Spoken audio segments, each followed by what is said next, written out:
യൂൻ Sook യോളിനെ ദക്ഷിണ Korean president സ്ഥാനത്ത് നിന്ന് നീക്കി ദക്ഷിണ കൊറിയയിലെ ഭരണഘടനാ കോടതി. ഇംപീച്ച്മെന്റ് നടപടി ഔദ്യോഗികമായി ശരിവെച്ചുകൊണ്ടാണ് കോടതി യൂൻ സൂക് യോളിനെ പുറത്താക്കിയത്. രാജ്യത്ത് പട്ടാള നിയമം ഏർപ്പെടുത്താനുള്ള ശ്രമം പരാജയപ്പെട്ടതിന് പിന്നാലെ കഴിഞ്ഞ വർഷം അവസാനമായിരുന്നു യൂൻ സൂക് യോളിനെ ഇംപീച്ച് ചെയ്തുകൊണ്ടുള്ള പാർലമെന്റിന്റെ നടപടി. 4 മാസങ്ങൾക്ക് ശേഷമാണ് നടപടി പ്രാബല്യത്തിൽ വന്നത്. ഇതേ കാരണത്താൽ യൂൻ സൂക് യോളിനെതിരെ അറസ്റ്റ് നടപടികളുമുണ്ടായിരുന്നു. ദക്ഷിണ കൊറിയയുടെ ചരിത്രത്തിൽ അറസ്റ്റ് ചെയ്യപ്പെട്ട ആദ്യ പ്രസിഡന്റാണ് യൂൻ സൂക് യോൾ. 1000-ഓളം അഴിമതി വിരുദ്ധ ഉദ്യോഗസ്ഥരും പോലീസുകാരും എത്തിയായിരുന്നു യൂനിനെ അറസ്റ്റ് ചെയ്തത്. വസതിക്ക് മുന്നിൽ ബാരിക്കേഡുകൾ സ്ഥാപിച്ച് ഉദ്യോഗസ്ഥരെ യൂനിന്റെ സുരക്ഷാ ജീവനക്കാർ തടഞ്ഞെങ്കിലും ബലപ്രയോഗത്തിലൂടെ അകത്തു കടക്കുകയായിരുന്നു. ജനുവരി 3-ന് യൂനിനെ അറസ്റ്റ് ചെയ്യാൻ ശ്രമമുണ്ടായെങ്കിലും വിജയിച്ചിരുന്നില്ല. അന്ന് അറസ്റ്റ് ചെയ്യാനെത്തിയ അഴിമതി അന്വേഷണ ഓഫീസ് ഉദ്യോഗസ്ഥരെ പ്രസിഡന്റിന്റെ അംഗരക്ഷകരും പട്ടാളവും ചേർന്ന് തടഞ്ഞിരുന്നു. പട്ടാള നിയമം നടപ്പാക്കാൻ ശ്രമിച്ചത് അട്ടിമറി ശ്രമമാണെന്ന് വിലയിരുത്തിയ ഡിസ്ട്രിക്ട് കോടതിയാണ് അറസ്റ്റ് വാറന്റ് പുറപ്പെടുവിച്ചത്. അറസ്റ്റ് നടപടികൾക്കെല്ലാം ഒടുവിൽ 300-ൽ 204 പാർലമെന്റ് അംഗങ്ങളാണ് ഇംപീച്ച്മെന്റിനെ പിന്തുണച്ചുകൊണ്ട് യൂനിനെതിരെ വോട്ട് ചെയ്തത്.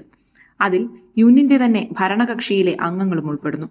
പ്രതിപക്ഷം ഉത്തര കൊറിയയോട് ആഭിമുഖ്യം കാണിക്കുന്നുവെന്നാരോപിച്ചായിരുന്നു യൂൻ സൂക് യോൾ രാജ്യത്ത് പട്ടാള ഭരണം പ്രഖ്യാപിച്ചത്.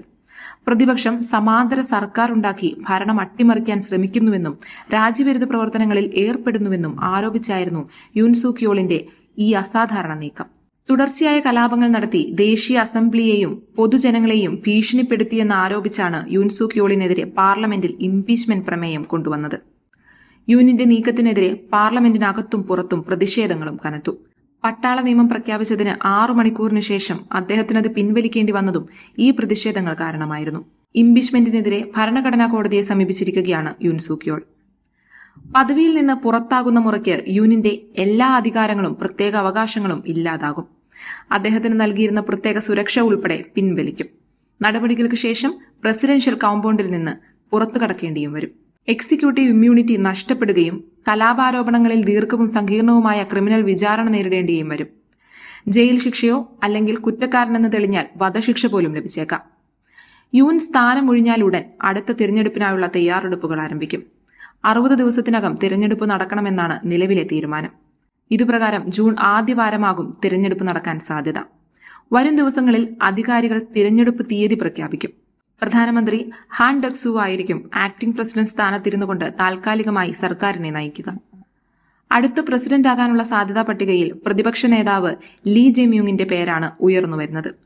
ഏറ്റവും പുതിയ ഗാലപ്പ് പോൾ പ്രകാരം ഡെമോക്രാറ്റിക് പാർട്ടിയുടെ തലവൻ എന്ന നിലയ്ക്ക് ലീക്ക് 34% പിന്തുണയുമുണ്ട്.